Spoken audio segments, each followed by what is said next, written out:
How are you going to fix the Middle East? Well, I don't think there's any easy way of doing this. If Israel was responsible for the bombing in Damascus, are you critical of that?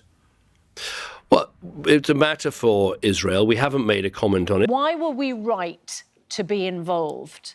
And how much responsibility does Israel bear for what is going on? I think we were right because what we're trying to do here is prevent escalation.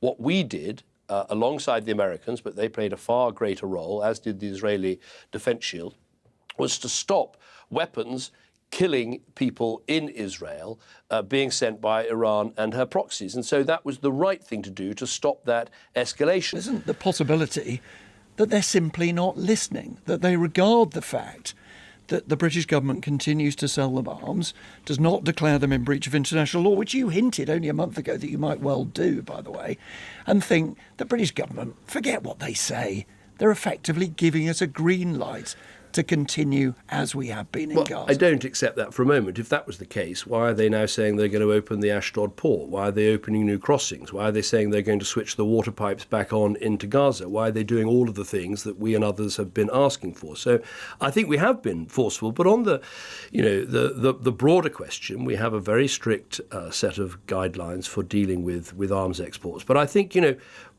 what Saturday night in many ways proved is that Israel does need the right to defend itself and indeed the means to do so. I mean, had these weapons got through, we could have seen thousands. Britain played, we shouldn't overstate our role, but neither should we understate it. Our forces are highly capable. Our partners in America asked us to assist, and that's what we did. Where are you on the Iranian view that this was only as a result of the bombing of the embassy in Damascus? Is that something that you've called out, Lord Cameron?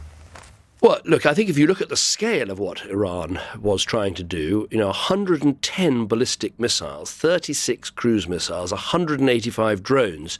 It's sometimes portrayed, this attack, as a sort of drone swarm. But actually, the use of ballistic missiles in a state-on-state attack is a very significant move by Iran. Very dangerous, very reckless. Fortunately, it was an almost total failure. What would Britain do if a hostile nation flattened one of our consulates? Well, we would take the very strong action. And Iran would say that that's what they did? Well, what they did, as I said, was a massive attack. So they were right to respond, but they overreacted, is that what you're saying? What I'm saying is that the attack they carried out was on a very large scale, much bigger than people accepted. They have a right to respond? Well, countries have a right to respond when they feel they've suffered an aggression. Of course they do. But look at the scale of that response. Had those weapons not been shot down, but they just overreacted. There could have been thousands of casualties. You haven't used proper leverage, which is saying, if you don't do what we are recommending, you're on your own. I think the leverage you're suggesting, that somehow Britain, uniquely amongst countries that are supporters of Israel and significant global players, if we uniquely said we're going to put in place an arms embargo, A, I think that would be wrong. B, I think it would have looked ridiculous in the light of the attack that Israel suffered from Iran. And C, I think it would make us give us less leverage rather than more. Do you think Netanyahu has sound judgment? I've known Prime Minister Netanyahu for over 20 years. We've had many arguments and disagreements, but it's our job to work with the Israeli government to support them in their campaign to get rid of Hamas, and I think that's right. You can't expect Israel to live next door to a territory that is governed by people that carried out the October the 7th attacks. You seem to be sort of downplaying the UK's involvement over the weekend, but if there was another attack on Israel by Iran, would the UK expect to play a similar role again? Well, we hope there won't be one, and the Iranians have said there won't be one, but we were asked by the Americans to assist. We thought that was sensible because we were helping them to do more, but also providing part of the shield ourselves, and our pilots shot down a number of drones as they came in from those areas, and that was the right thing to do. We were trying to stop escalation. An attack by Iran onto Israel, a state-on-state attack, would have been a huge escalation. And it is worth reflecting on the scale. I think it was bigger than many people expected in terms of the 301 weapons that were flown by Iran and its proxies into Israel. It could have resulted in thousands of casualties, including civilian casualties. Now, the former ambassador to Iran, our former ambassador, said this is not our quarrel, and pointed out, as almost everybody did, that Israel attacked sovereign Iranian territory, albeit a diplomatic mission in another country, in Syria.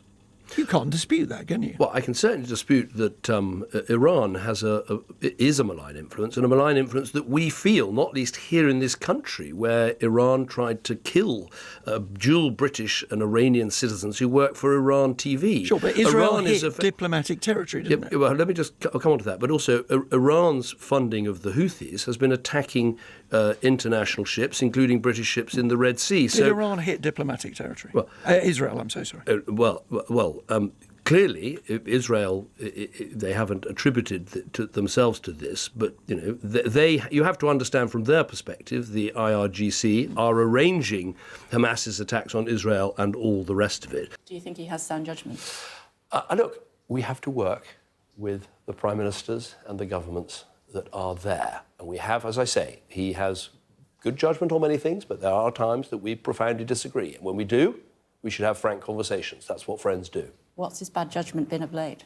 Well, I think the not letting more aid into Gaza, that I think was a mistake. We were very frank with the Israelis all the way through that they needed to open up the crossing points. They needed to let more trucks in.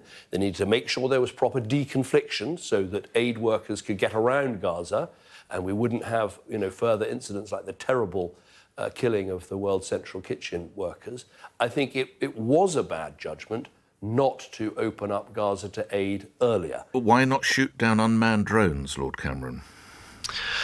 Well, we are doing everything we can to help Ukrainians shoot down unmanned drones, and that is what they've but we do it for Israel, but not Ukraine. To do.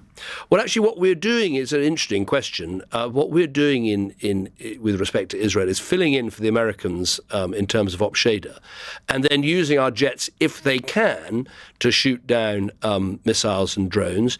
But actually, they're not necessarily the best way of shooting down missiles and drones. Air defense systems are actually more effective. And what Ukraine needs right now is not Western planes over their skies trying to shoot things down. What they desperately want, and what we need to give them, is more air defense systems. They particularly want the Patriot defense systems. Now, Britain doesn't have Patriots. Other European countries do. Americans do. And I think there's actually quite interesting movement at the moment of more Patriot systems being sent to Ukraine. That's what they want. That's what they need. And that's what we should get them.